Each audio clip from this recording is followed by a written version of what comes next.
Marci, mi van ott? Kis cica. Kis cica.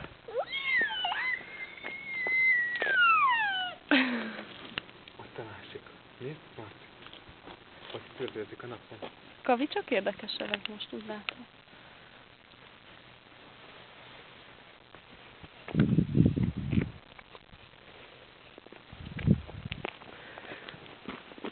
Gyere, nézzük meg a cicákat még egyszer, jó? Ott vannak. Ott.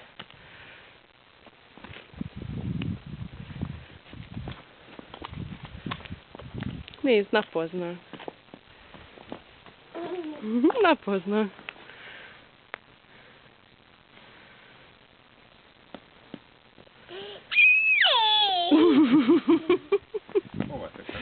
Kicsit barátságosabb. Azt ne nyukálja oda, hallod? Ne. Azt nem szabad, Marci.